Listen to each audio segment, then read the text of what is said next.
Hello everyone and welcome to today's session. Welcome to episode number 5 of Aspire Teen Talks. हमने अभी तक बहुत सारे अलग अलग सब्जेक्ट्स पे बात करी, करियर ऑप्शन से रिलेटेड, मेंटल हेल्थ से रिलेटेड, फिजिकल हेल्थ से रिलेटेड. आज हम अगेन एक करियर ऑप्शन के बारे में बात करेंगे जो कि है आयुर्वेदा की फील्ड में. इससे पहले मैंने आपको बताया कि आप कैसे अपनी मेंटल हेल्थ पे वर्क कर सकते हैं या कैसे पैथोलॉजी के फील्ड में अपना करियर ऑप्शन चूज कर सकते हैं. लेकिन आज मेरे साथ जो गेस्ट है वो एक आयुर्वेदा डॉक्टर है और वो जो है वो पेरेंटिंग पे भी वर्क कर रही है. बहुत सारे टीनेजर्स को, बहुत सारे पेरेंट्स को, चाइल्ड्स को उन्होंने टिप्स दी है और वो अपनी जो स्किल है वो उसको यूज करके बहुत सारे जो लोग हैं उनके आसपास या हमारे आसपास उनको health wise, mental health wise या फिजिकल हेल्थ वाइज उनको हेल्प प्रोवाइड करा रही है. तो मैं वेलकम करना चाहूंगी डॉक्टर अंकिता का. Hi doctor Ankita, welcome to today. So doctor Ankita जो है वो एक आयुर्वेदा डॉक्टर है. उन्होंने इसमें बहुत साल से इनका एक्सपीरियंस है. तो इट्स बेटर कि मैं कुछ बताऊं और कुछ गड़बड़ हो जाए कि डॉक्टर अंकिता प्लीज आप अपने बारे में थोड़ा सा बताएं, थोड़ा सा बैकग्राउंड और अपने बारे में थोड़ा सा, ताकि जो व्यूअर्स है उनको थोड़ी सी नॉलेज मिल जाए. Very firstly thank you Richa invite करने के लिए, ये प्लेटफॉर्म प्रोवाइड कराने के लिए.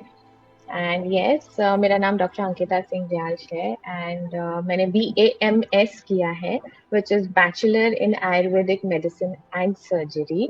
सो या इंडिया में लाइक जिनको भी आयुर्वेद पढ़ना है या जिनको आयुर्वेद प्रैक्टिस करनी है आगे चल के in the field of medicine, so this is the degree जो उनको करनी है, bachelor in Ayurveda medicine and surgery.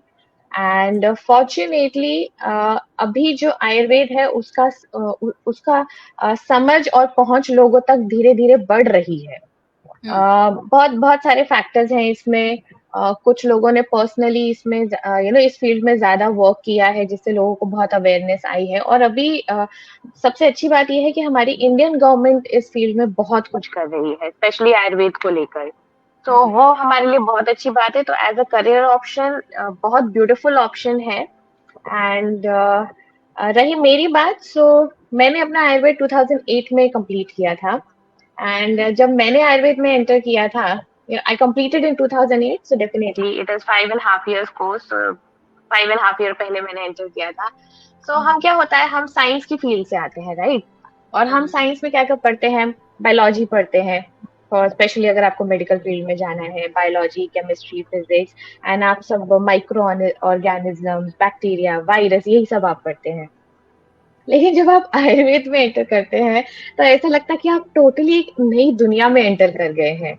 और मतलब इस दुनिया के बारे में ना कभी सुना, स्पेशली जैसे मैं थी, मैंने कभी नहीं सुना था. मैंने सिर्फ आयुर्वेद शब्द सुना था, उसमें क्या होता है वो मुझे कभी किसी ने नहीं हुई हमारी बात ऐसे. इनफैक्ट जो मेरे खुद जो मेरे फैमिली फिजिशियन हैं वो भी BAMS हैं, लेकिन वो एलोपैथी प्रैक्टिस करते हैं. तो कभी वो इंटरेक्शन हुआ ही नहीं कि आयुर्वेद में क्या होता है, कैसे एंड ऑल. तो जब मैंने एंटर किया तो मुझे ऐसा लगा एलिस इन वंडरलैंड में आ गई है, टोटली न्यू चीजें. और सबसे फर्स्ट चीज जो पता चली, फर्स्ट ईयर में संस्कृत पढ़ना होता है ना. आई वाज लाइक, ओहो, संस्कृत तो कभी पढ़ी ही नहीं. अब क्या किया जाए.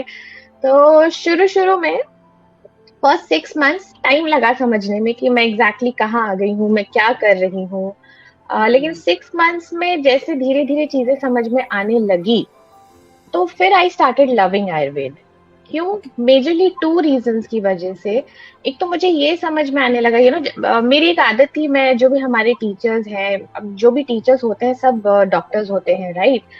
और स्पेशली कॉलेज में एक ये बहुत फायदा होता है कि जो मैक्सिमम टीचर्स होते हैं या तो वो MD या PhD कर रहे होते हैं. ओके, तो मेरी एक आदत थी कि मैं उनसे बहुत ज्यादा इंटरेक्ट करती थी हमेशा, जैसे ही मौका मिले. कुछ कई बार क्या होता है ना, बच्चे अभी नए नए आते तो वो शर्माते हैं, झिझकते हैं. तो मुझे ये लगता है कि ये उनको नहीं करना चाहिए. तो मुझे मेरे इंटरेक्शन से ये फायदा हुआ कि वो केसेस सुनाते थे मुझे, अपने प्रैक्टिकल केसेस, कि कैसे कैसे आयुर्वेद से वो लोगों तक हेल्प पहुंचा रहे हैं, कैसे कैसे बेनिफिट्स मिल रहे हैं. सो जब वो केसेस मैं सुनती थी उनसे कि कैसे कैसे बेनिफिट्स मिल रहे हैं, तो मुझे एक तो डेफिनेटली मेरा विश्वास जो है आयुर्वेद में बढ़ने लगा। हम्म। और दूसरा मुझे ये समझ में आने लगा कि आयुर्वेद की पढ़ाई सिर्फ दवाई लिखने के लिए नहीं है। आयुर्वेद की पढ़ाई में स्पिरिचुअल एस्पेक्ट भी आता है, मेंटल हम्म। एस्पेक्ट भी आता है, और आपका फिजिकल एस्पेक्ट भी आता है। तो ये तीनों चीजों को लेके ही जो सही में जो आयुर्वेद ट्रीटमेंट देते हैं ना, ये तीनों चीजों को इंक्लूड करके देते हैं। हमेशा सिर्फ आयुर्वेद। और उस पे वर्क करता है। हाँ जी, हाँ जी।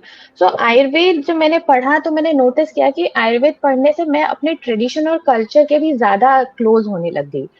मेरा इंटरेस्ट ज़्यादा उसमें जागने लगा, समझने के लिए कि हमारे इंडियन ट्रेडिशन क्या है, हमारा इंडियन कल्चर क्या है, और कैसे वो चीज़ें हमें हमारी डेली लाइफ में हेल्प करती हैं, जो बहुत हम्म। सारी हम आज की डेट में डिसमिस कर चुके हैं। ठीक है, धीरे हम्म। धीरे हम उनको, क्योंकि वो प्रैक्टिस नहीं हो रही है, तो धीरे धीरे हम उनको भूलते चले जा रहे हैं और डिसमिस भी कर रहे हैं।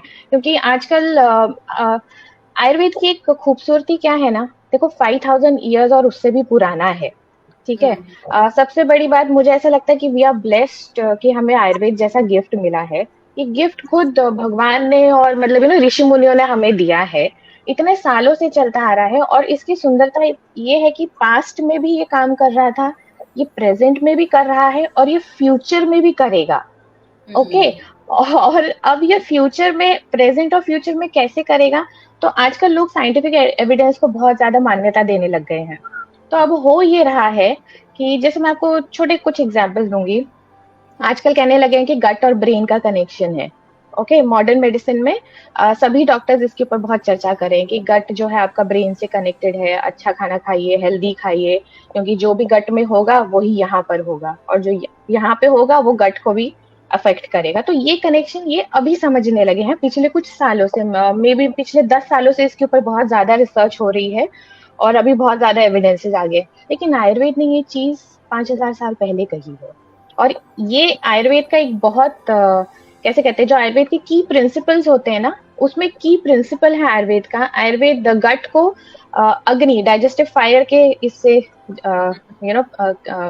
पहचानती है। और अग्नि हमारी कितनी इम्पोर्टेंट है, और कैसे वो अग्नि हमारे पूरे शरीर को अफेक्ट करती है, ये आयुर्वेद ने इतने पहले से समझाया है।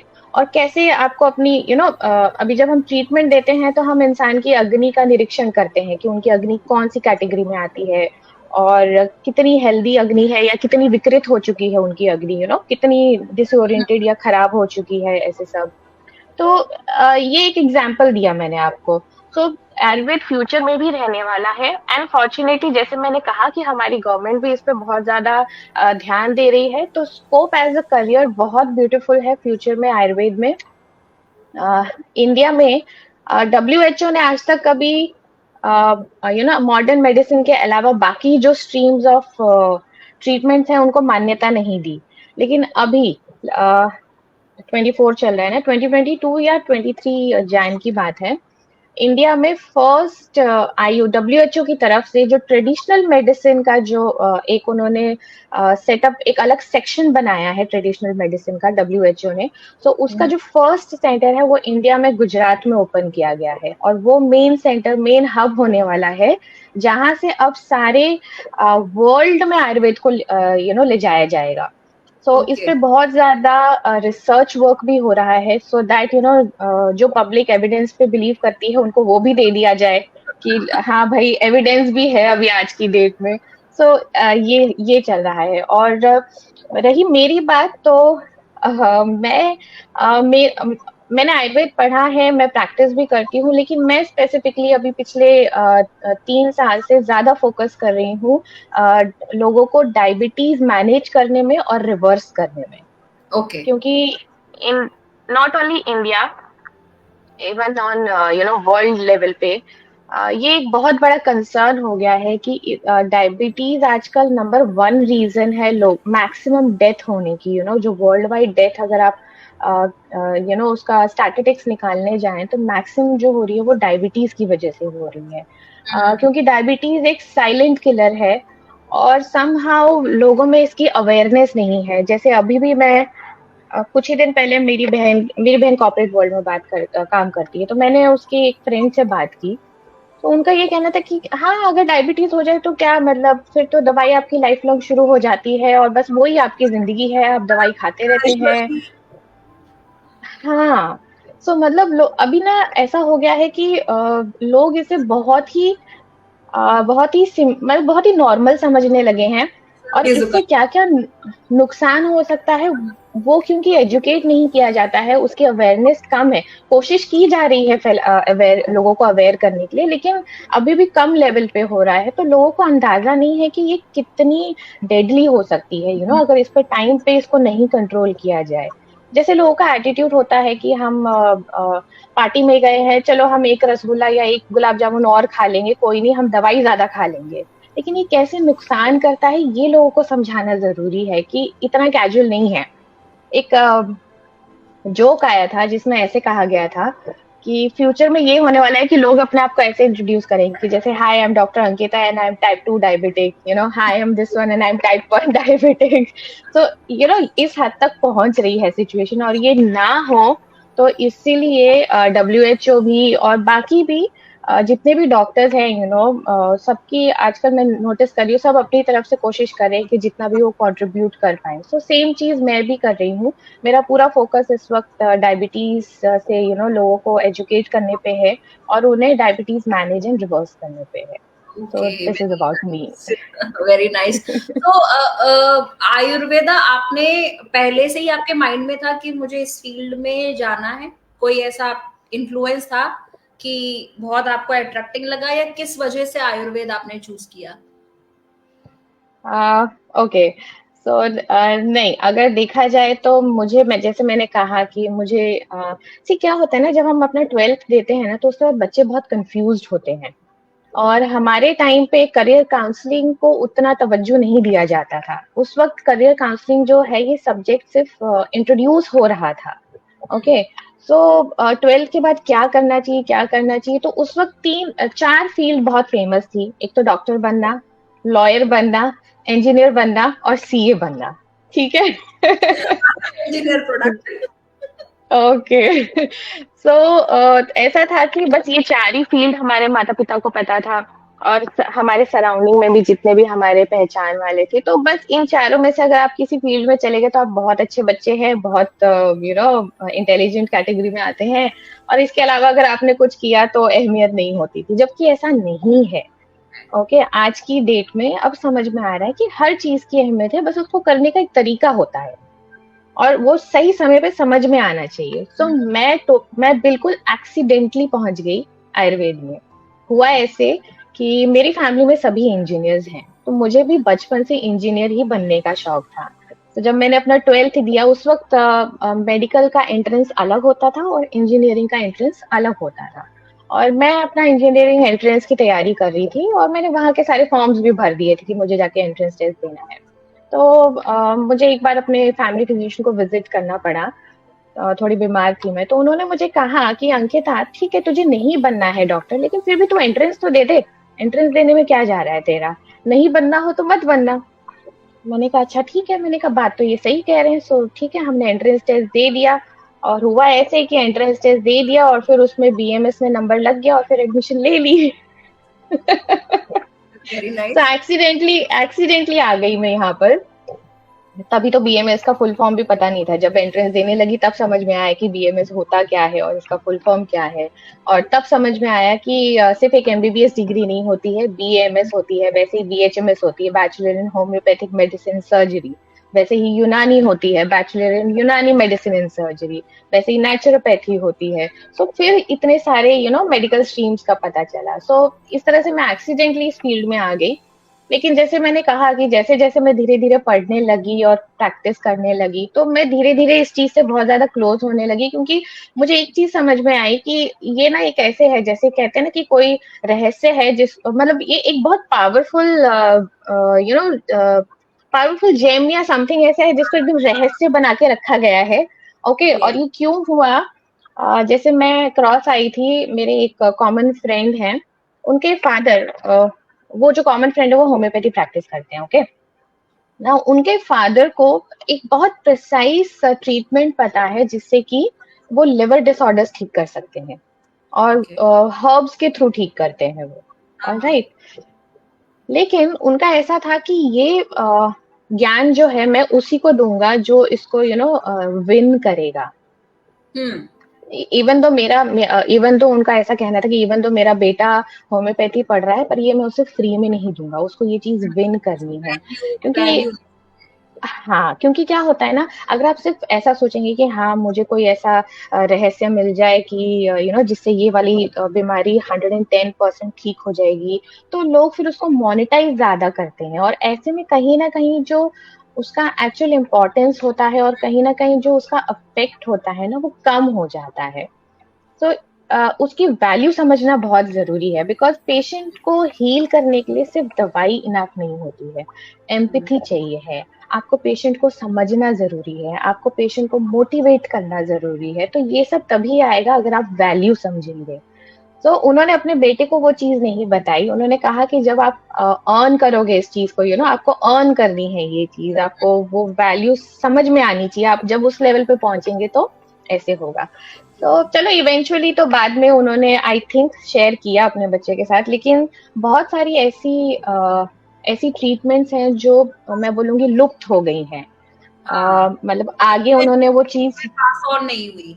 हाँ उन्होंने वो चीज ट्रांसफर नहीं की आगे, और वो लुप्त हो गई हैं अभी। सो इसी तरह से बहुत सारी जड़ी बूटियों का आज की डेट में पता नहीं है, वो गायब हो चुकी हैं, जबकि अगर आप उनके बुक्स में उनका रेफरेंस है, लेकिन लोग पहचानने वालों की कमी हो गई है जो उनको पहचान पाए, तो इस तरीके से बहुत क्या कहते हैं कि आयुर्वेद को बहुत ज्यादा ऐसा रहस्य बना के रखा गया था।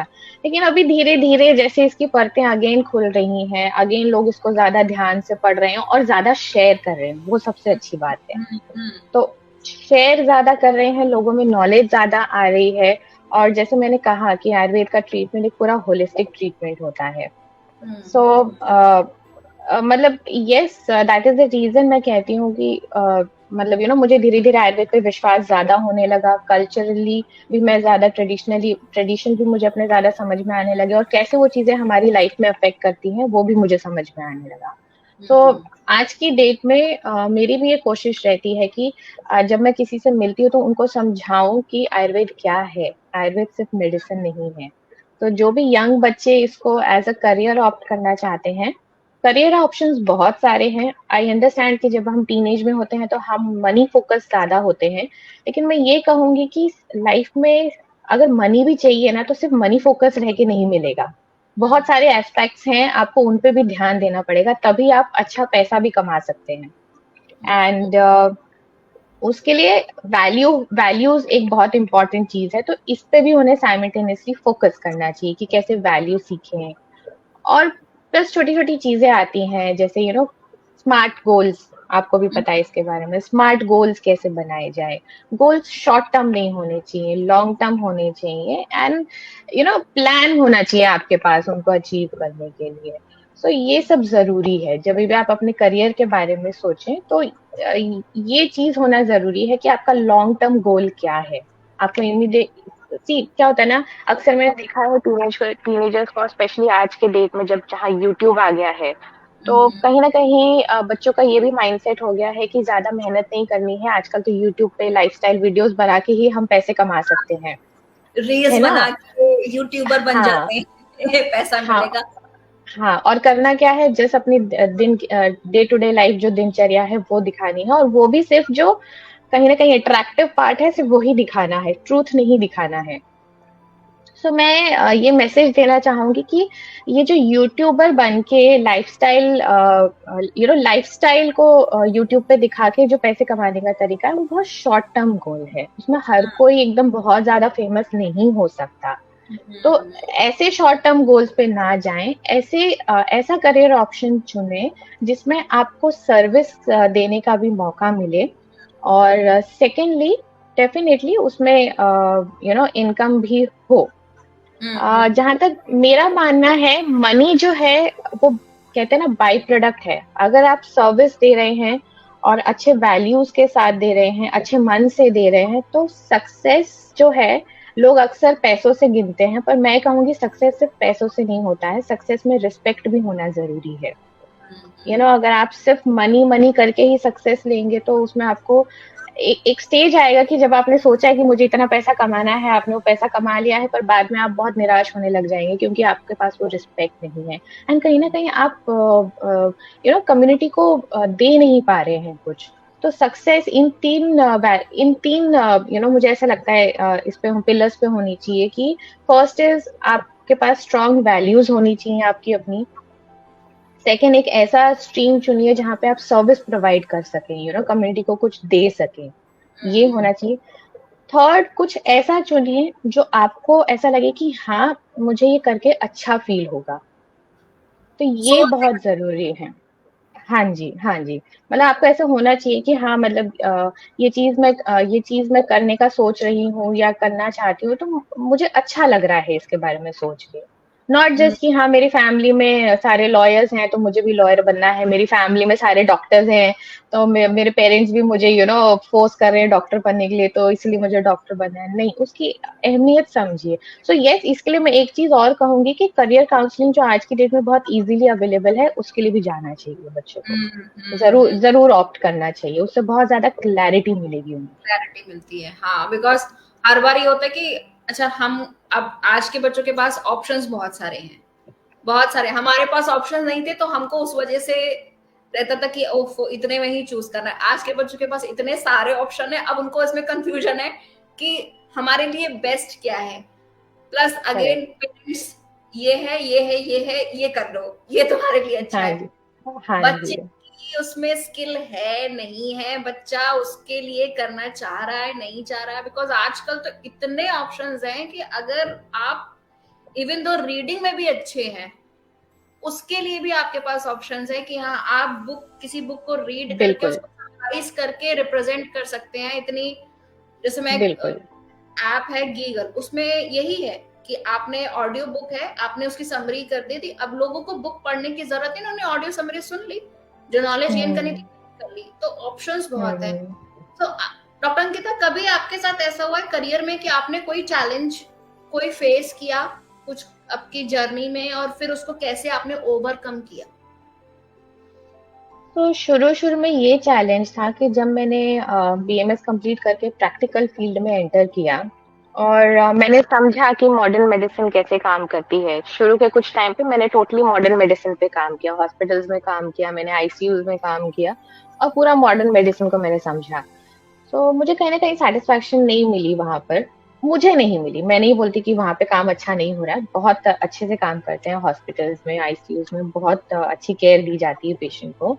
लेकिन मुझे ऐसे लगा कि मैं लोगों को ना वहां पहुंचाने से पहले ही रोकना चाहती हूँ, वहां तक पहुंचे ही ना, उसके पहले। तो मैंने फिर शुरू किया कि प्योर आयुर्वेद का नॉलेज, प्रैक्टिकल नॉलेज मुझे कहाँ से मिले, इसकी मैंने कोशिश की काफी ये करने की। तो इसमें मुझे बहुत दिक्कत आई क्योंकि जब मैं प्रैक्टिक मैं मुंबई में रहती हूँ। तो मुंबई में उस वक्त क्या था कि या यूं कहूँ कि मेरे पास उस वक्त उतना अप्रोच, मतलब मुझे मिले नहीं वैसे ज्यादा लोग जो प्योरली आयुर्वेद प्रैक्टिस करते हो। बीएमएस डॉक्टर्स तो बहुत थे लेकिन मैक्सिमम सब एलोपैथी ही प्रैक्टिस करते थे।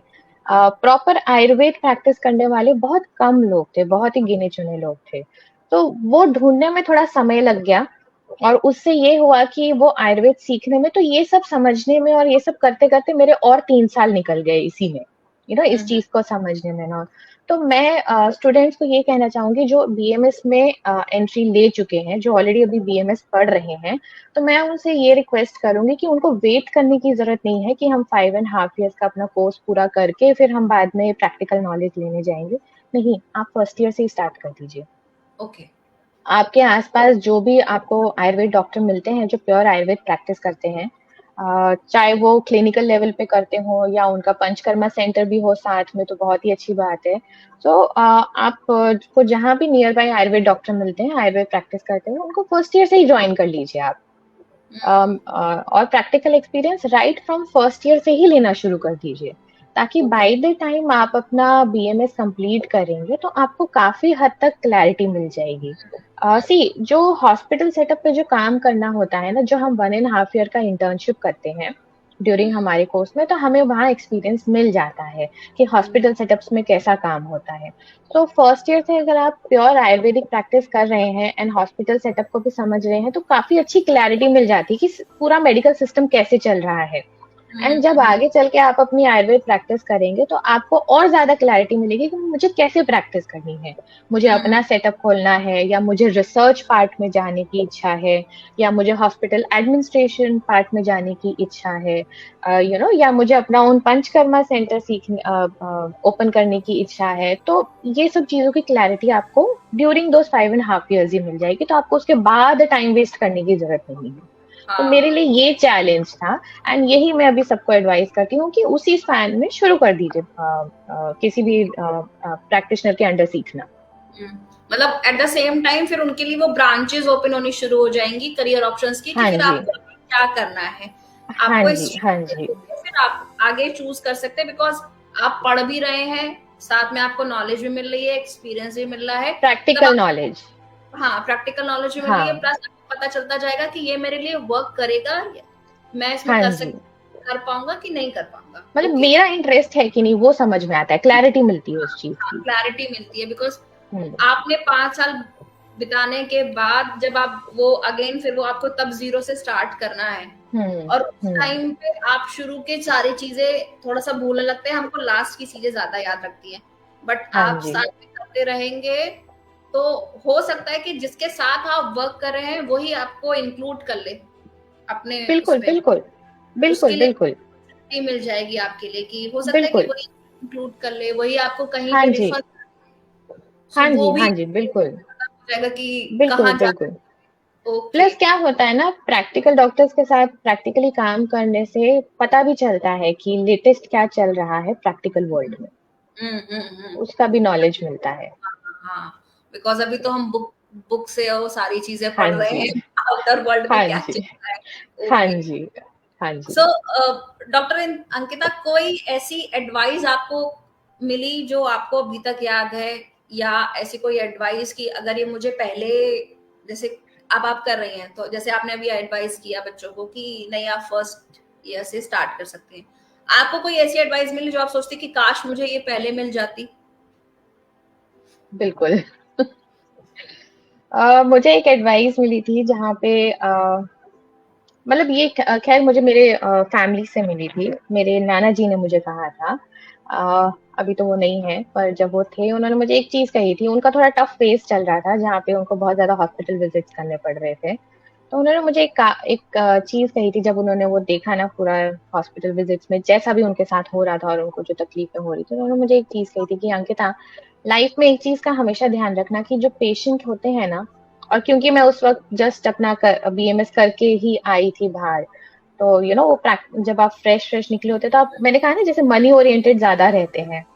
तो उन्होंने मुझे एक चीज कही कि अंकिता, एक चीज हमेशा ध्यान रखना कि जब भी आपके पास कोई पेशेंट एक ट्रीटमेंट के लिए आता है, इट इज अंडरस्टूड कि आप अपनी सर्विस दे रहे हैं and you will charge for that and they will pay you for that, but आपका रिलेशनशिप वहीं तक सीमित नहीं रहता है।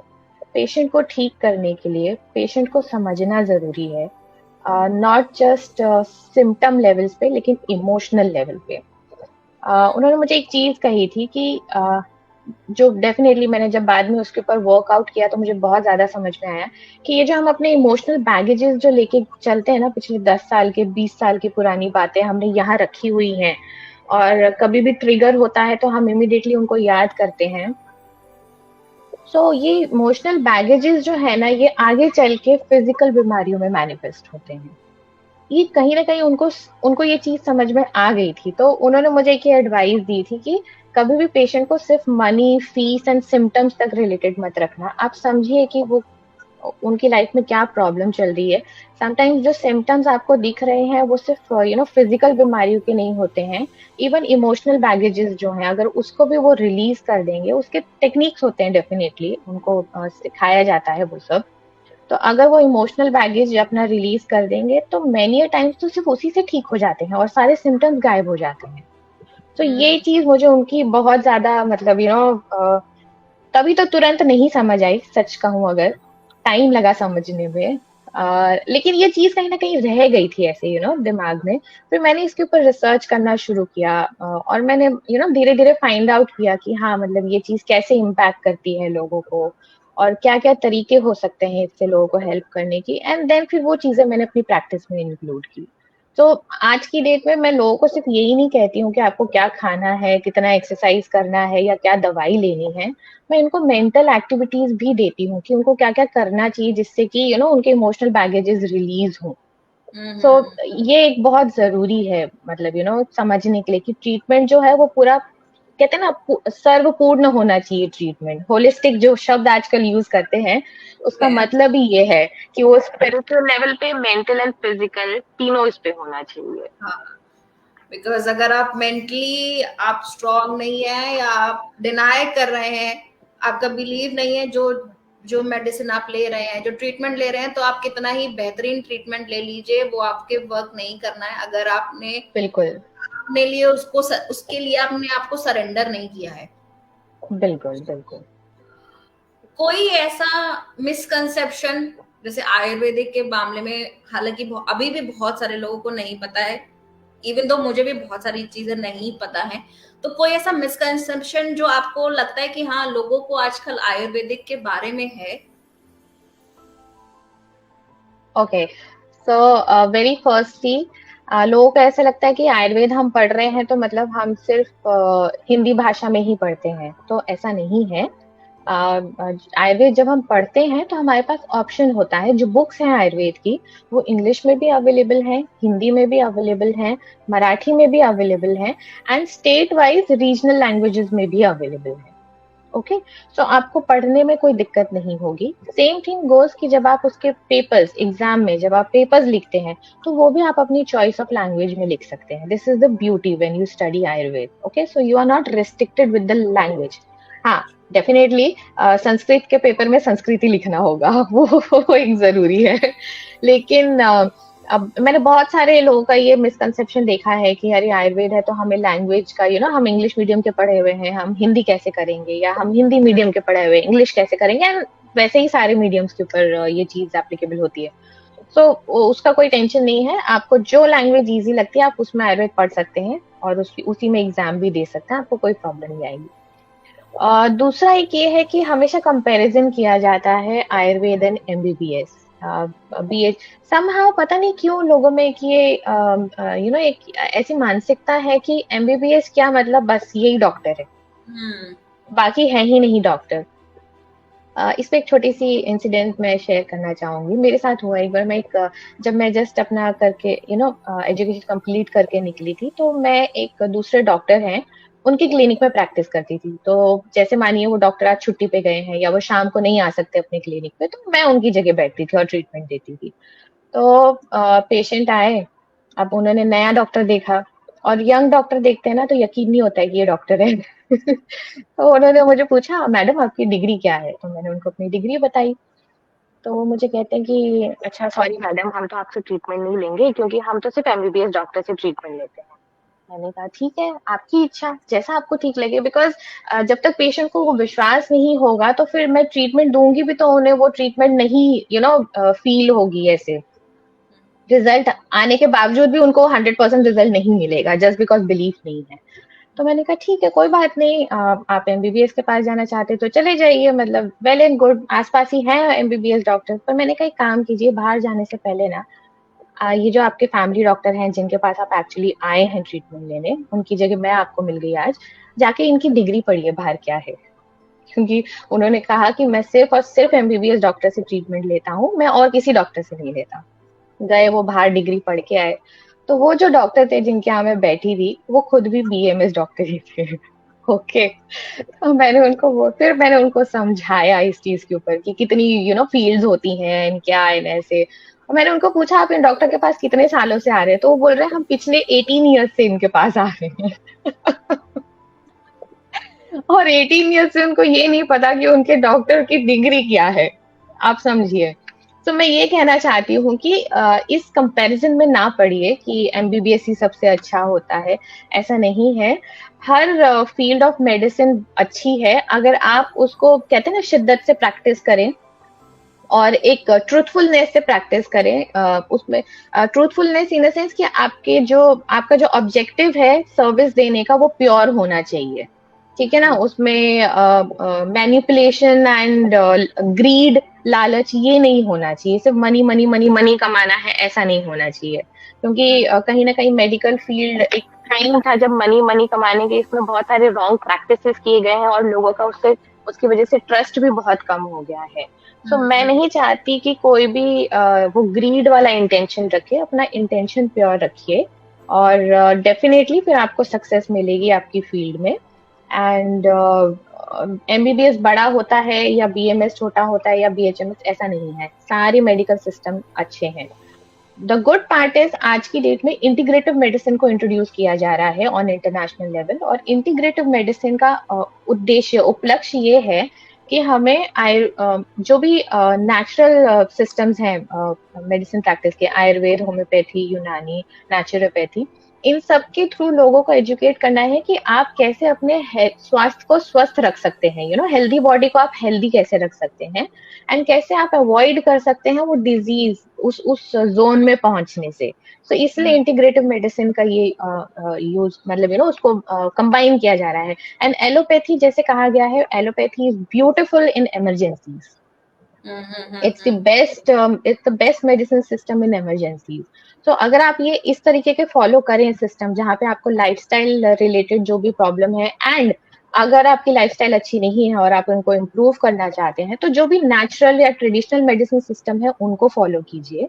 एंड जब आपको इमरजेंसी की जरूरत होती है तो एलोपैथी को फॉलो कीजिए।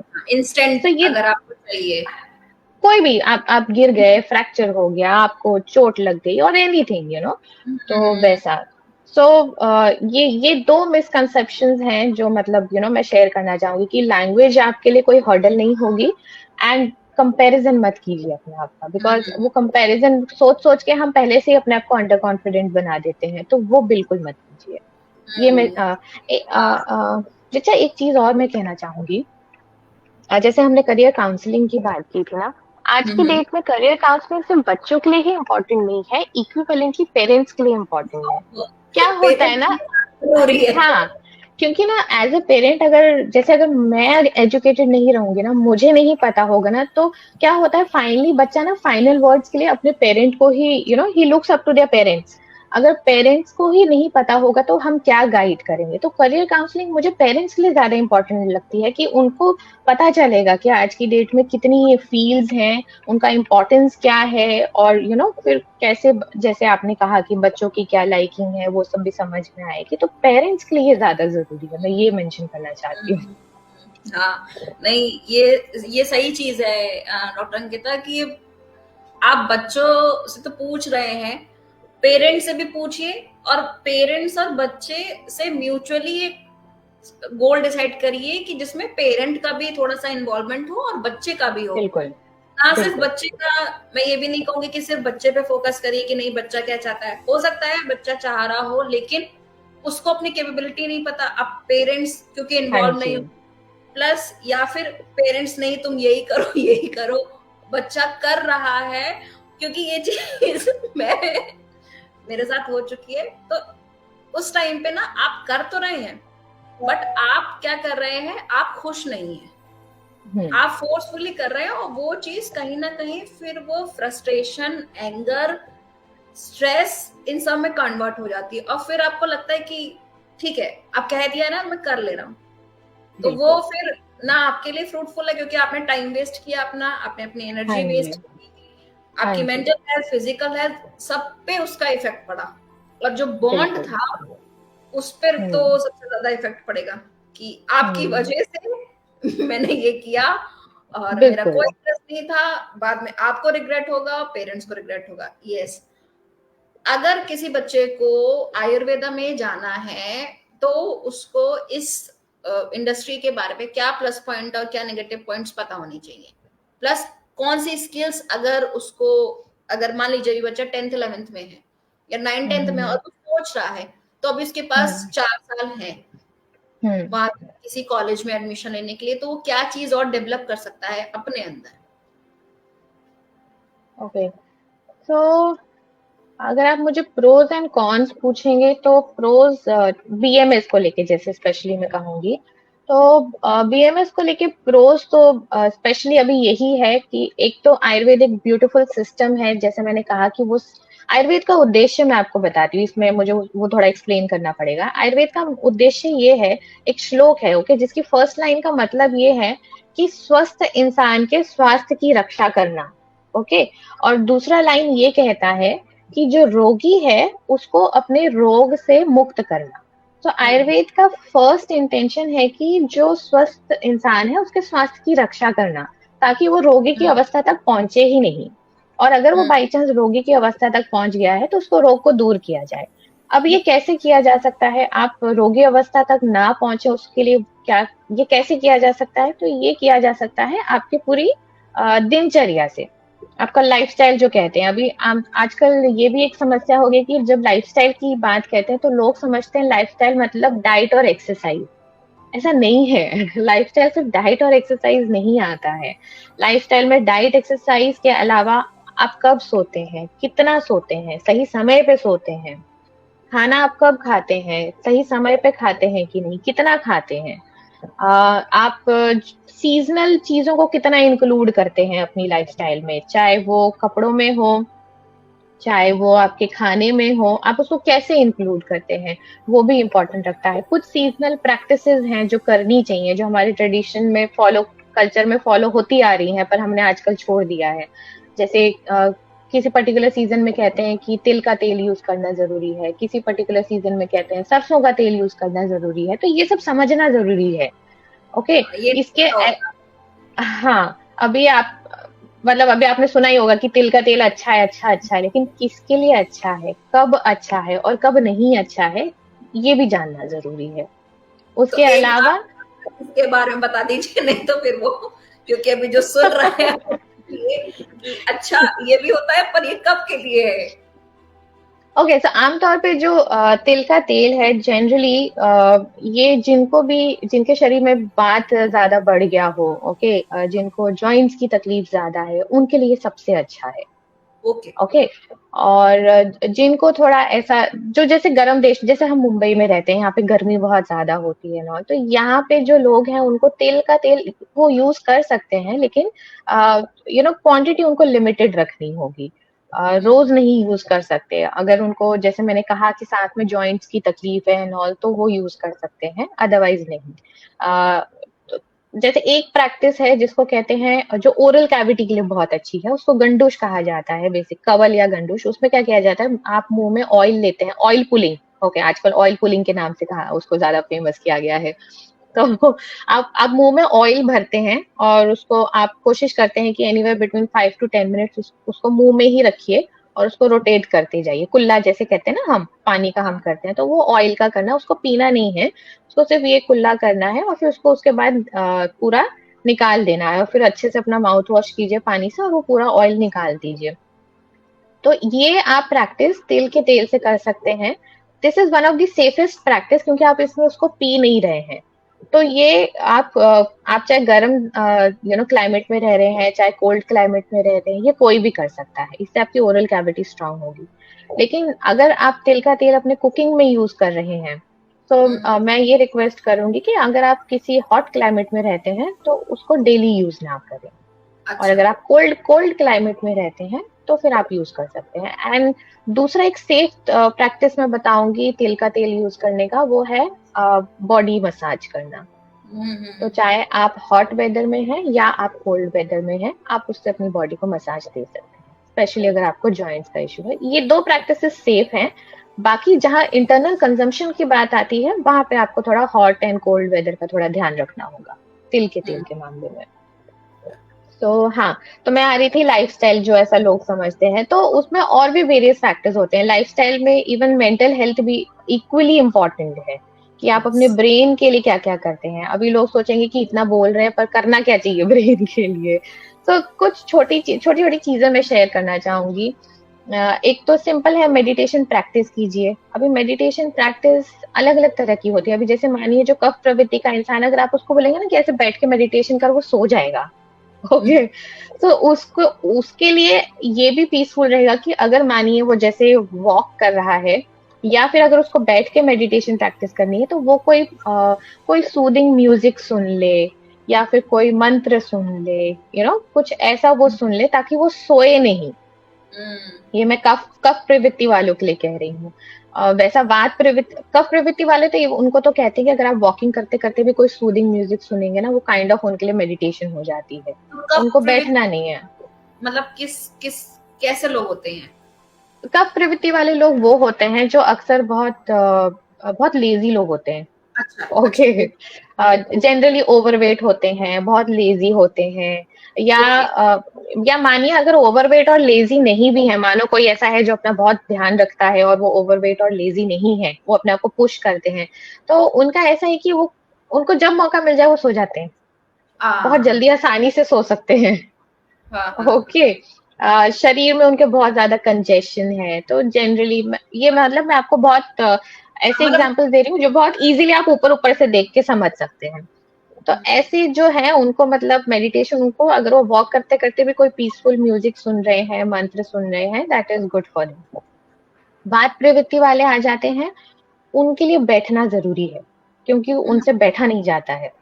हम्म, लेकिन उनको ये करना चाहिए कि ये नहीं कि मैं 10 मिनट के लिए बैठूंगा, 15 मिनट के लिए, क्योंकि वो नहीं बैठ पाएंगे। तो आप अपना टाइम फिक्स कीजिए कि मैं शुरुआत 3 मिनट से कर रहा हूँ या 2 मिनट से कर रहा हूँ, और उसको डेली कीजिए, कंसिस्टेंसी। तो 2-2 मिनट भी आप डेली बैठेंगे ना, तो एक दिन आएगा कि जब आप 10 मिनट बैठ पाएंगे।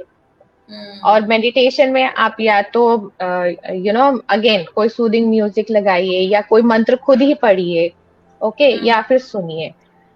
तीसरी कैटेगरी आ जाती है पित्त प्रवृत्ति। नाउ पित्त प्रवृत्ति वाले लोग जो होते हैं ना, वो बहुत ज्यादा प्लानिंग एंड बहुत ज्यादा कैलकुलेशंस, इन सब में बहुत उनका दिमाग चलता रहता है। तो अगर आप उनको बैठने के लिए भी बोलेंगे और सूदिंग म्यूजिक भी लगाया है, मंत्र भी लगाया है, तो भी उनके दिमाग में चलता रहेगा, अरे आज दिन में ये करना है, आज ये टारगेट है, वो है, ऐसे सब है।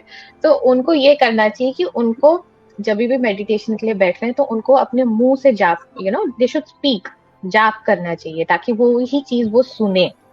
तो जब हम पढ़ते हैं जो चीज, हम वही सुनते हैं और वही यहाँ पे माइंड में रिसाइट होती है। तो उनके लिए ये टाइप का मेडिटेशन अच्छा है। इसके अलावा जैसे मैं लाइफस्टाइल की बात कर रही थी, तो कुछ मेंटल प्रैक्टिसेस आ जाती हैं, जैसे ग्रेटिट्यूड एक हो गया, थैंक यू लिखिए, आप किन चीजों के लिए थैंकफुल हैं। उसके अलावा अपने गोल्स लिखिए, ठीक है ना। शुरू में ये होगा कि मैं क्या लिखूं, मुझे समझ ही नहीं आ रहा है, लेकिन कुछ तो गोल होते ही है ना सबके लाइफ में। लिखना शुरू कीजिए, जैसे जैसे लिखने शुरू करेंगे क्लैरिटी मिलती जाएगी। एक और तरीका है, आपको किसी चीज से बहुत ज्यादा हर्ट हुआ है, ओके, और आप वो किसी से शेयर नहीं कर पा रहे हैं फॉर व्हाटसोएवर रीजन, और आप उसको अपने तक रखना चाहते हैं, तो उसको बुक में लिख दीजिए।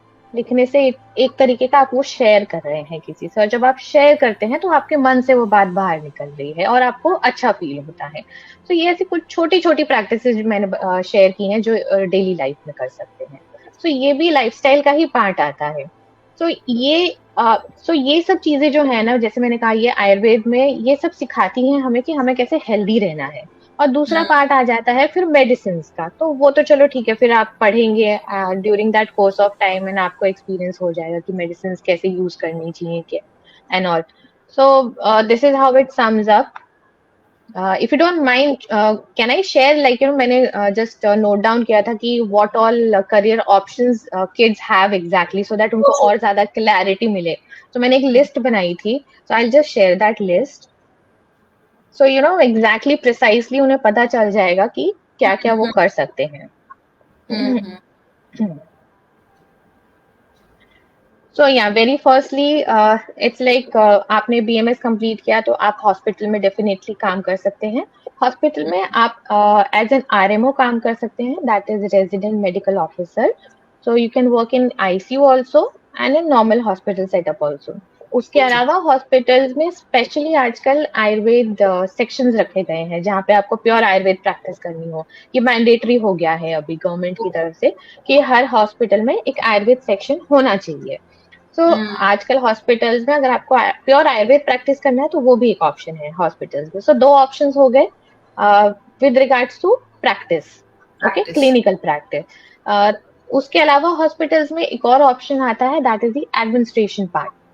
सो बहुत सारे बीएमएस, मतलब बहुत सारे बच्चे बीएमएस करने के बाद एडमिनिस्ट्रेशन पार्ट में भी जा सकते हैं, बट उसके लिए मे बी उनको एडिशनल एमबीए डिग्री करनी पड़ेगी।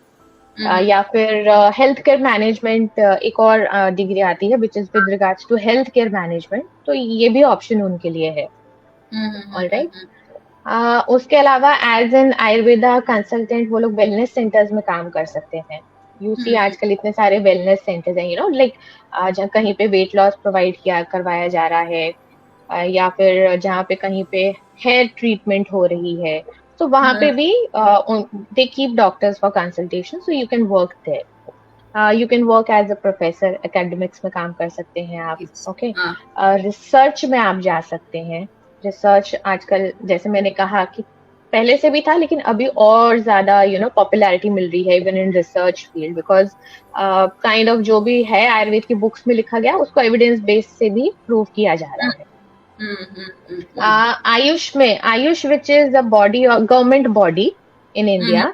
सो आप आयुष में medical officer, you can be an medical officer in AYUSH, that is how you can work precisely if you want to work in the clinical area. If you want to work in the administration area, then also after BMS you can enter in Ayush. So you have two options again वहाँ पर। उसके बाद you have option of medical tourism. Now what is medical tourism? आजकल क्या है, आयुर्वेद बहुत ज्यादा popularity उसको वेस्टर्न वर्ल्ड में भी मिल रही है, एंड वेस्टर्न वर्ल्ड के बहुत सारे लोग इंडिया आते हैं स्पेशली पंचकर्मा ट्रीटमेंट लेने के लिए। सो उनको वहां पे एक जरूरत होती है कि कोई आयुर्वेद डॉक्टर उनको गाइड करे थ्रू आउट, राइट, कि उनके लिए कौन से अच्छे सेंटर्स होंगे इंडिया में, वो ढूंढने से लेकर थ्रू आउट उनको इंडिया में आना, उस सेंटर में रहना, उस सेंटर में भी उनको एकम्पनी करना कि हाँ उनका ट्रीटमेंट कैसा होना चाहिए, चल लेकिन लुक आफ्टर करना कि उनका ट्रीटमेंट वगैरह सब सही से चल रहा है कि नहीं, हो रहा है कि नहीं। So this is all what they provide. So this is also a field for BMS doctors. Now ये क्यों है, बिकॉज देखिए अभी कोई पंचकर्मा सेंटर आना चाहता है बाहर से, तो उनको नॉलेज नहीं होती है ना, अभी इतने सारे पंचकर्मा सेंटर्स हैं, तो कौन सी उनकी नेसेसिटी के हिसाब से उनको अच्छा इजी होगा आने के लिए और बेस्ट ट्रीटमेंट उनको मिल पाएगी। So a BMS doctor can help them to understand that as per their they can guide them कि उनकी बॉडीली नीड्स के हिसाब से क्या जरूरत है। So this is again a stream which people can opt after doing BMS. Then they can opt for going in pharmaceutical companies. So pharmaceutical companies में like जितनी भी जो आयुर्वेद मेडिसिन बना रही हैं एंड आयुर्वेद प्रोडक्ट्स बना रही हैं, चाहे मेडिसिन बना रही हैं या कॉस्मेटिक प्रोडक्ट्स बना रही हैं, they need an Ayurveda doctor to help them out over there. Okay, so that is one more field. Either people can work in pharmaceutical companies, that is one option. दूसरा एक option है आप खुद भी कर सकते हैं। Now आयुर्वेद डॉक्टर्स जो अपनी प्रैक्टिस में खुद दवाई बना के देते हैं पेशेंट्स को, उनकी वैल्यू बहुत ज्यादा है आज की डेट में। क्यों है बहुत ज्यादा? क्योंकि ऐसा जो ग्रुप है ना, बहुत कम लोग हैं जो खुद मेडिसिन बनाते हैं, और जो मेडिसिन जितने स्मॉल स्केल में बनाई जाती है वो उतनी प्योर होती है।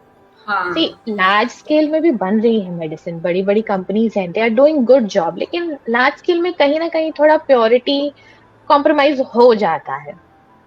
ओके, वेयरएज इन वो जनरल वे में हो जाएगा कि ये सबके लिए होगी। हाँ, तो ये जो जो वैद्य खुद दवाइयां बनाते हैं पेशेंट्स की नीड के हिसाब से, वो बहुत ज्यादा कस्टमाइज्ड हो जाती है, तो वो भी एक बहुत अच्छा फील्ड है। आप अपनी प्रैक्टिस में या तो आप खुद प्रैक्टिस भी कर सकते हैं और दवाई भी बना सकते हैं, या कुछ वैद्य स्मॉल स्केल पे ही मेडिसिन बनाते हैं और बाकी वैद्य के साथ शेयर करते हैं, ये भी ऑप्शन है। या आप खुद कॉस्मेटिक प्रोडक्ट्स बना सकते हैं।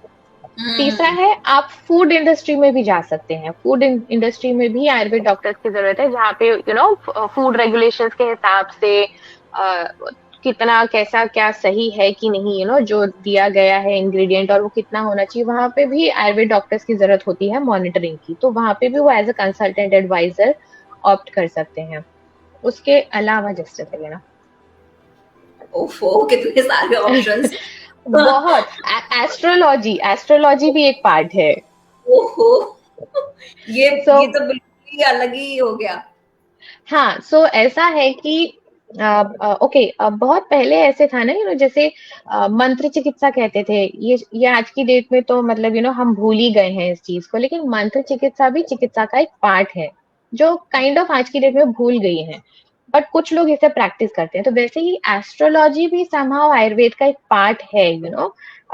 मुझे पर्सनली उतना इंटरेस्ट नहीं है, तो मैं इस फील्ड में गई नहीं, पर बहुत सारे वैद्य हैं जिनको इसमें इंटरेस्ट होता है, तो वो एस्ट्रो आगे चल के वो purely they go more deep into astrology, and they connect कि how astrology जो है हमारी physical space and हमारी mental space को affect करती है। They learn about this and that is how they help their patients, ऐसा है। So they bring the astrological aspect also उनके treatment में। So ये भी एक option है। इसके अलावा इंश्योरेंस सेक्टर में ऑप्शन है। आयुर्वेद डॉक्टर्स इंश्योरेंस सेक्टर में भी काम कर सकते हैं।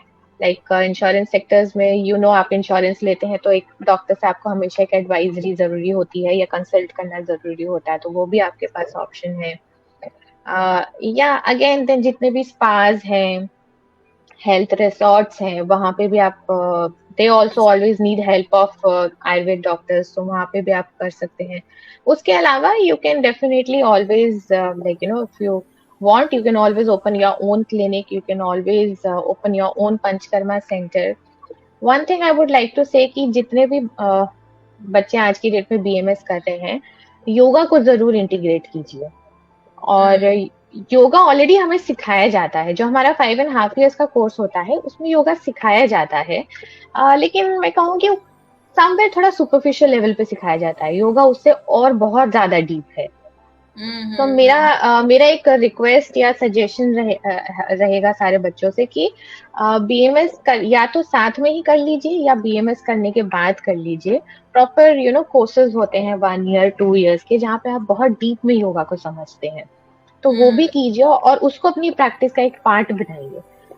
2 reasons की वजह से, एक तो योगा को जब आप इंक्लूड करेंगे डेफिनेटली आपको अपने लिए भी और प्लस आपके पेशेंट्स के लिए भी रिजल्ट्स आपको बहुत अच्छे मिलेंगे।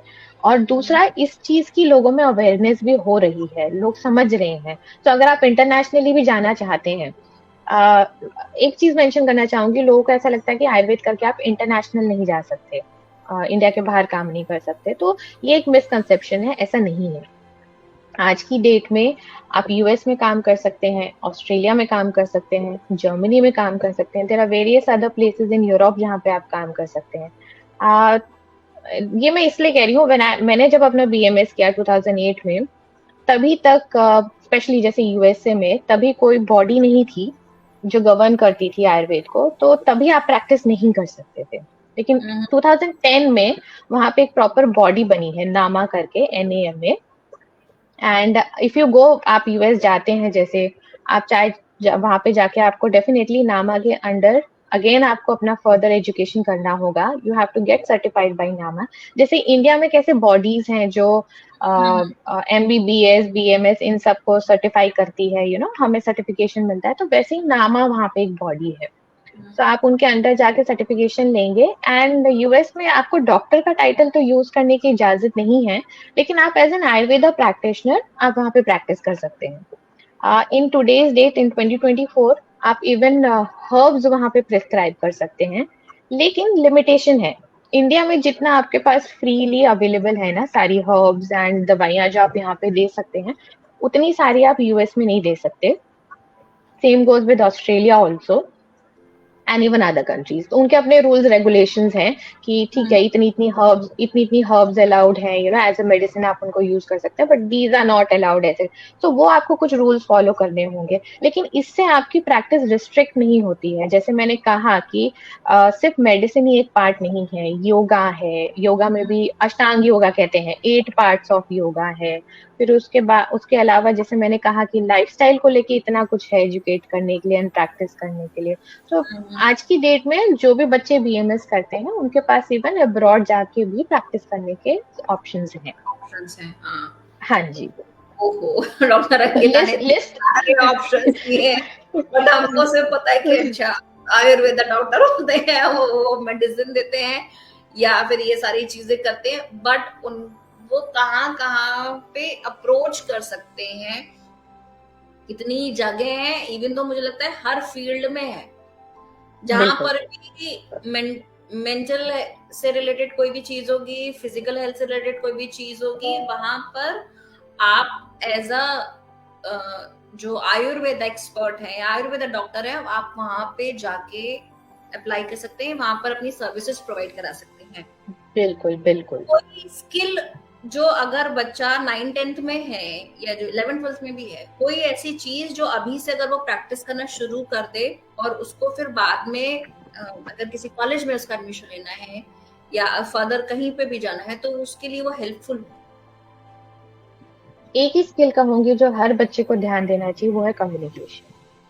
मैंने अक्सर पाया है कि कम्युनिकेशन जो स्किल है वो ना पेरेंट्स उतना ध्यान देते हैं, ना उसकी अहमियत समझते हैं। एक्चुअली ध्यान तो तब देंगे जब उसकी अहमियत समझेंगे। तो समहाउ इस चीज की अहमियत जो है लोग आके समझते हैं जब वो जॉब करने लगते हैं। ओके, और जॉब में भी कुछ लोग बहुत जल्दी समझ जाते हैं और कुछ लोग को थोड़ा लेट समझ आता है कि जब उनको दिखता है कि उनके सामने से जो अपॉर्चुनिटीज उनको मिलनी चाहिए थी नहीं मिल रही है, और कहीं ना कहीं कम्युनिकेशन फैक्टर है। अभी कम्युनिकेशन का मतलब ये नहीं है कि सिर्फ किसी से बहुत प्यार से, अच्छा अभी ओके ना, कम्युनिकेशन में कुछ लोग कई बार समझते हैं कि किसी ने बस प्यार से बात कर ली सॉफ्ट आवाज में तो मतलब वो कम्युनिकेशन में अच्छा हो गया। ऐसा नहीं है। कम्युनिकेशन का मतलब है कि आप अपने ओपिनियंस, अपने व्यूज कितना स्ट्रांगली सामने वाले को विद रिस्पेक्ट एंड लव उसको प्रेजेंट कर सकते हैं। That is what communication means. तो ये एक आर्ट है, इसको सीखना पड़ता है। सो ये जितना जल्दी सीख जाए उतना अच्छा है, बिकॉज कम्युनिकेशन सीखने से सबसे पहली चीज जो मैंने नोटिस की वो होती है सेल्फ कॉन्फिडेंस। अपना कॉन्फिडेंस बहुत बढ़ जाता है। एंड डेफिनेटली अगर कॉन्फिडेंस है तो आप हर चीज, बोलते हैं ना, कोई भी चीज फतेह करने के लिए आप रेडी हैं, वो बहुत जरूरी होता है। तो मैं बच्चों से यही कहूंगी कि वो अपनी लाइफ में नॉट ओनली इनफैक्ट 9th-10th, मैं तो कहूंगी जितना अर्ली हो सके पेरेंट्स को इंट्रोड्यूस करना चाहिए, जितना जल्दी हो सके उनको कम्युनिकेट करने के तरीके सिखाने चाहिए। अगर आप खुद नहीं सिखा सकते तो हेल्प ले लीजिए, आजकल बहुत सारे कम्युनिकेशन कोचेज अवेलेबल हैं।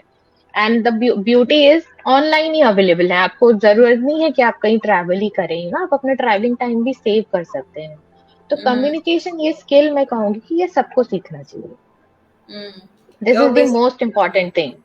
हाँ, और कम्युनिकेशन का जनरली लोग सोचते हैं कि इंग्लिश में आपको नहीं नहीं कन्वर्सेशन करनी है। ये भी एक मिसकंसेप्शन होता है कि कम्युनिकेशन मतलब नहीं। आपको इंग्लिश में बोलना है, आपकी फ्लो अच्छी होनी चाहिए। नहीं, आपको अपने थॉट्स पहचानने हैं, उन थॉट्स को आपको कन्वे करना है प्रॉपरली, बिना आपकी टोनालिटी बिल्कुल स्मूथ होनी हाँ चाहिए, प्लस अगला हाँ बंदे को जो पर्सन है वो समझ जाए, बिना आपको हाँ, कुछ भी अपना हाथ पैर हिलाए और टोनालिटी चेंज करे। बिल्कुल बिल्कुल बिल्कुल।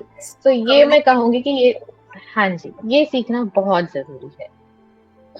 क्योंकि वो अगर वो कन्वे करना सीख जाएंगे तो ये चीज हर जगह वो अप्लाई कर सकते हैं, चाहे वो टीचर्स के साथ हो, चाहे इवन तो अपने पेरेंट्स के साथ हो, फ्रेंड्स के साथ हो। जब वो अपनी फीलिंग्स, अपने थॉट्स, इमोशंस को प्रॉपरली कन्वे कर लेंगे तो वो हर चीज पे डिस्कशन जो होता है वो टू वे हो जाएगा rather than one way discussion. हाँ जी, वेरी ब्यूटीफुली सेड। बिल्कुल। स्पेशल इसमें एक चीज ऐड करना चाहूंगी, स्पेशली फ्यूचर में अपने स्पाउस के साथ वहां बड़ी दिक्कत आती है। फ्यूचर के साथ, अब की जो जनरेशन है उसके साथ तो स्पेसिफिकली, बिकॉज हमारे जब हम बच्चे थे तो हमारे पेरेंट्स के साथ कम्युनिकेशन हार्डली मदर्स के साथ होता था। जैसे मेरा था तो मेरा मेरी मदर या सिस्टर के साथ होता था, फादर के साथ में बहुत कम होता था।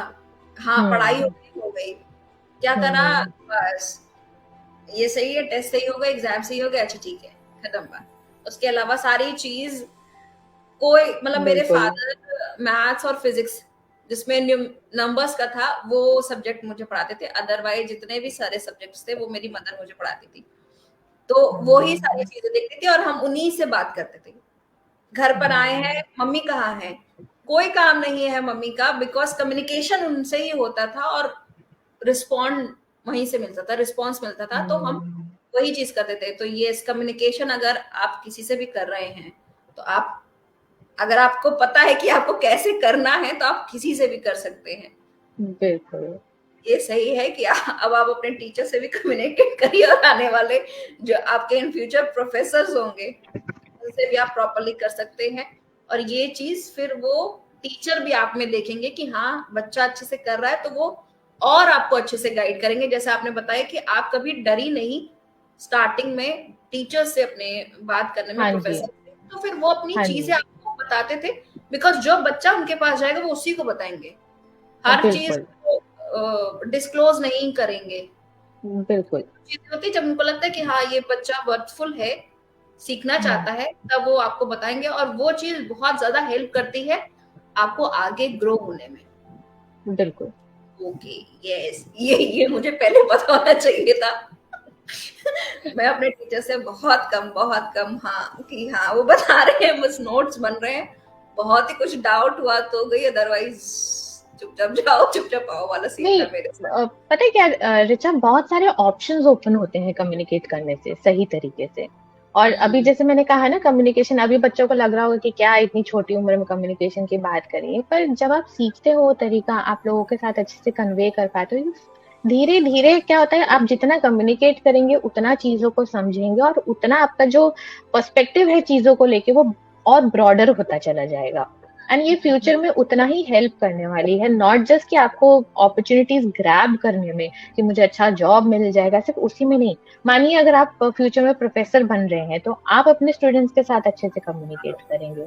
आप क्लिनिकल प्रैक्टिस कर रहे हैं, believe me Richa, clinical practice में कम्युनिकेशन इतना जरूरी है। क्योंकि कई बार क्या होता है कि हमें ऐसे लगता है हमने तो बहुत अच्छे से समझा दिया पेशेंट को, यू you नो know, मैंने भी थोड़ा हार्ड वे सीखा बाद में, फिर मैंने कम्युनिकेशन की स्पेशली कोचिंग, मतलब मैं अभी ले भी रही हूँ, काफी टाइम से ले रही हूँ, बट ये भी मैंने हार्ड वे में सीखा। जैसे मैं अपनी तरफ से पूरा अपना 100% देके समझा देती थी कि कैसे उनको लाइफस्टाइल कैसे करना है और उनको दवाइयाँ कैसे लेनी है, सब कुछ कर दूंगी। और जब अगले विजिट में आएंगे तो सब गड़बड़ हो जाती थी, उन्होंने ये चीज ऐसे कर दी, वो चीज वैसे कर दी, और वो चीज ऐसे। मैं सोचती थी ऐसा क्यों हो रहा है, मतलब उनको समझ नहीं आ रहा है या मैं समझा नहीं पा रही हूँ, ऐसा क्यों हो रहा है। फिर मुझे समझ आया कि कहीं ना कहीं जो मेरा तरीका है वो शायद सही नहीं है, मुझे उस पर थोड़ा फोकस करने की जरूरत है। और जब मैंने वो सीखा और उसको चेंज किया तो काफी आसान हो गया। तो इसलिए मैं कहती हूँ कि कम्युनिकेशन बहुत जरूरी है, और जितना जल्दी सीख लें उतना अच्छा है। हाँ, क्योंकि जितना जल्दी आप कर लेंगे उतनी जल्दी फिर आप प्रैक्टिस करेंगे और फिर उसमें आप एक्सेलेंस हासिल हाँ कर जी, लेंगे। हाँ जी, ओके, ये सारी चीजें हो गई। पेरेंट्स के लिए आपने बता दिया कि हाँ पेरेंट्स का काउंसलिंग पेरेंट्स को भी लेनी है, बच्चों के लिए ना लीजिए। और कोई एक स्पेस आप क्विक टिप जो देना चाहे। एक क्वेश्चन मेरे पास आया है कि is there any cure in obesity through Ayurveda? Obesity के लिए आयुर्वेदा से ओके। कैसे क्योर कर सकते हैं? तो यस, 100% आप आपका जो ओबेसिटी है उससे आप फ्री हो सकते हैं।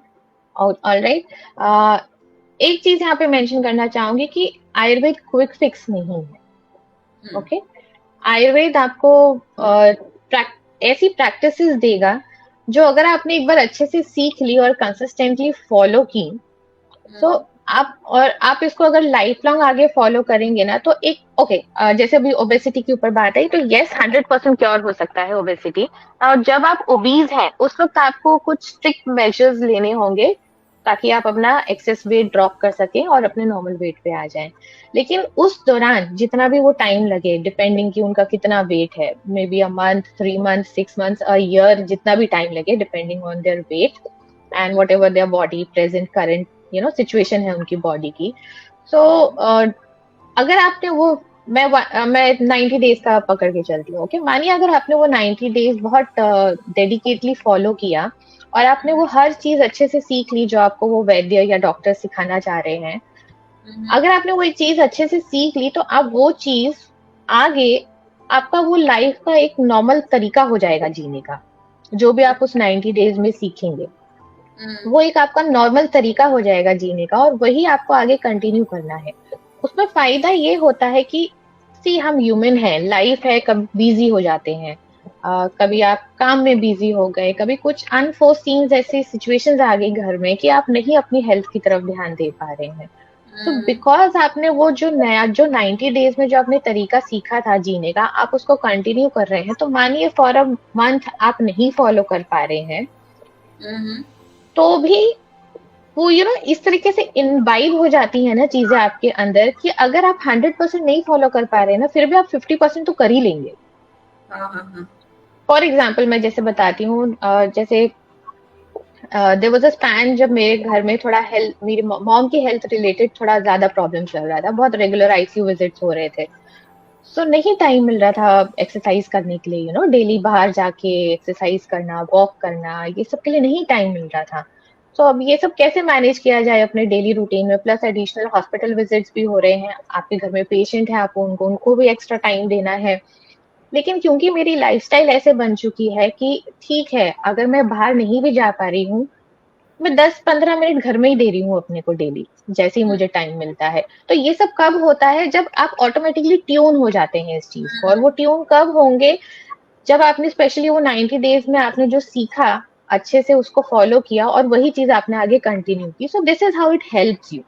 सो हम्म। यस, ओबेसिटी 100% क्योर हो सकती है, लेकिन कंसिस्टेंसी और डेडिकेशन, ये दो चीजें आपको, एंड प्लस अपने जिनसे भी आप ट्रीटमेंट ले रहे हैं उनके ऊपर भरोसा, ये तीन चीजें आपको करना बहुत जरूरी है। तो डेफिनेटली उनको बहुत अच्छे रिजल्ट मिलेंगे। एंड जितना डेडिकेटेडली फॉलो करेंगे, जितना कंसिस्टेंसी से फॉलो करेंगे, उतने फास्ट रिजल्ट मिलेंगे। फास्ट रिजल्ट मिलेंगे, यस। हाँ जी। बिकॉज ये आपने बहुत सही बोला कि जब आप एक किसी भी एक चीज को आपने अगर 90 डेज तक किया तो एक पैटर्न की तरह आपकी लाइफ में इंक्लूड हो गया। वो अगेन सबकॉन्शियस माइंड में चला गया कि ये तो करना ही है। हाँ जी। हाँ कभी कभी जी। ये होता है कि अगर आपने वो चीज नहीं करी है तो आपको बहुत अनकंफर्टेबल सा लग रहा है कि मेरा दिन पूरा नहीं हुआ क्योंकि मैंने ये अपनी जो रेगुलर हैबिट है वो नहीं करी। तो जब आप आपके पूरे डेली में डेली टास्क में अगर वो रेगुलर हैबिट्स जो अच्छी हैबिट्स है वो इंक्लूड हो जाएंगी तो ऑटोमेटिकली आपकी जो मेंटल और फिजिकल हेल्थ है वो अच्छी होनी शुरू हो जाएगी। हाँ जी, और आप एक बैलेंस क्रिएट कर सकते हैं उनका। Yes yes yes. सो डॉक्टर अंकिता, अगर कोई आपसे कनेक्ट करना चाहे तो वो कैसे कर सकता है? प्रेजेंटली मुझसे अगर कोई कनेक्ट करना चाहता है तो मेरा इंस्टाग्राम हैंडल है Dr. Ankita_Ayurveda। यहाँ पे वो मुझे डायरेक्टली डीएम कर सकते हैं, या मेरे इंस्टा हैंडल पे मैंने एक लिंक शेयर किया है, जहाँ पे मैंने एक फ्री व्हाट्सएप ग्रुप बनाया है, जहाँ पे मैं डेली हेल्दी टिप्स शेयर करती हूँ, तो वो वहाँ पे भी ज्वाइन कर सकते हैं। ओके। सो 101 कनेक्ट भी हो सकते हैं हाँ जी। आपसे? ओके ओके, ठीक हाँ है। जी। तो डॉक्टर अंकिता से अगर आपको कनेक्ट करना है तो ये है डॉक्टर अंकिता का इंस्टाग्राम हैंडल। डॉक्टर अंकिता ने आज बहुत बहुत सारी इंफॉर्मेशन दी है, बहुत ज्यादा और बहुत डीप इंफॉर्मेशन दी है टीनेजर्स के लिए, प्लस टीनेजर्स के बच्चों के लिए, कि आप कैसे इस फील्ड में करियर ऑप्शंस हैं आपके लिए। अगर आप डॉक्टर अंकिता से नहीं कांटेक्ट कर पाए, ये मेरा हैंडल है, आप मुझसे कनेक्ट कर सकते हैं, मैं डॉक्टर अंकिता से आपको कनेक्ट करवा दूंगी। सो थैंक यू डॉक्टर अंकिता, आपने बहुत सारी यूजफुल इंफॉर्मेशन और बहुत सारे बलमर मोमेंट्स, बिकॉज मुझे भी बहुत सारी चीजें नहीं पता थी। जैसे आपने ऑयल का बताया, ऑयल का नहीं पता था कि किस टाइम पे क्या ऑयल यूज करना चाहिए। हम हमेशा अच्छा सरसों का तेल 12 महीने 300 दिन, बट किस चीज के लिए क्या चीज यूजफुल है, और करियर ऑप्शन जो, यस, बहुत सारे आपने बहुत सारे स्ट्रीम्स बताए जो नहीं पता होते हैं। और वो तभी पता होंगे कि जब आपका इंटरेस्ट उस फील्ड में होगा और आप चाहेंगे कि उस फील्ड को एक्सप्लोर करें।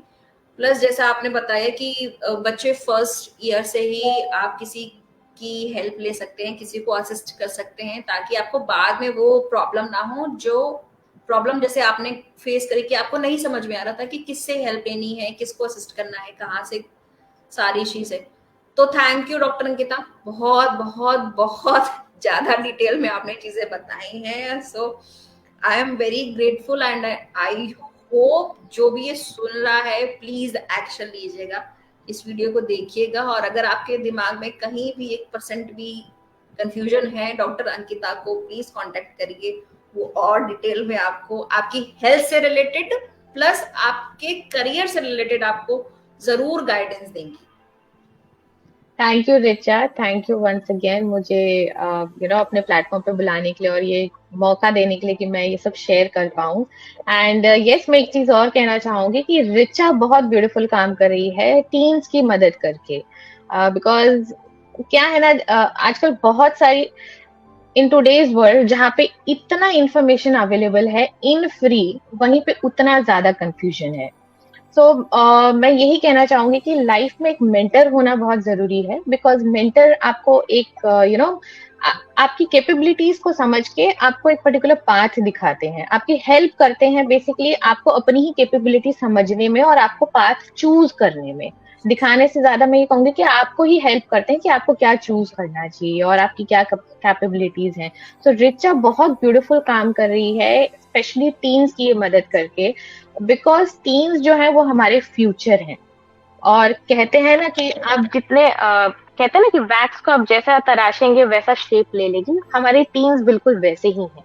वैक्स हैं, उनको हम जितने अच्छे से तराशेंगे, जितना अच्छा बनाएंगे, हमारा फ्यूचर उतना ब्यूटीफुल होने वाला है। तो यस रिचा, आप बहुत ब्यूटीफुल काम कर रही हैं। And thank to you. all the teens and all the parents out there, please connect with Richa. She has not just career के फील्ड में बट इवन ओवरऑल एक टीम का डेवलपमेंट में क्या क्या जरूरी है, उनके इमोशनल एस्पेक्ट्स, उनकी पर्सनालिटीज को लेके हर चीज में रिचा हेल्प कर रही है। So yes, do connect with her.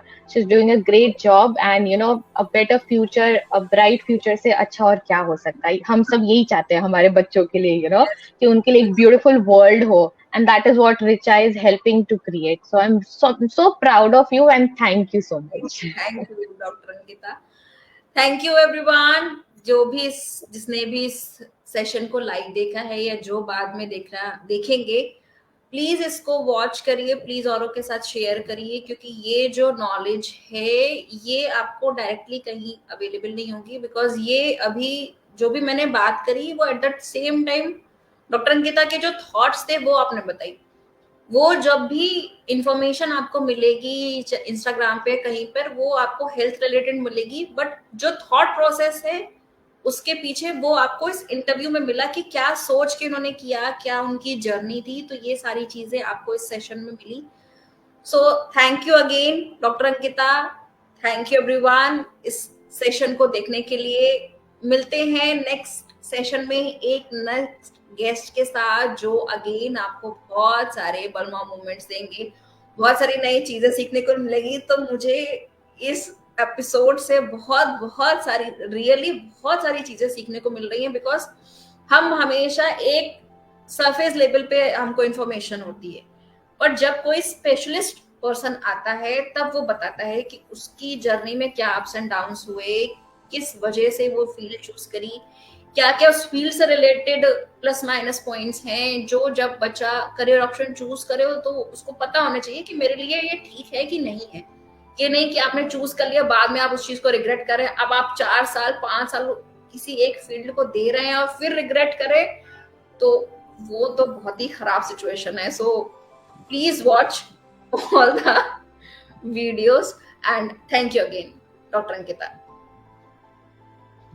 Bye.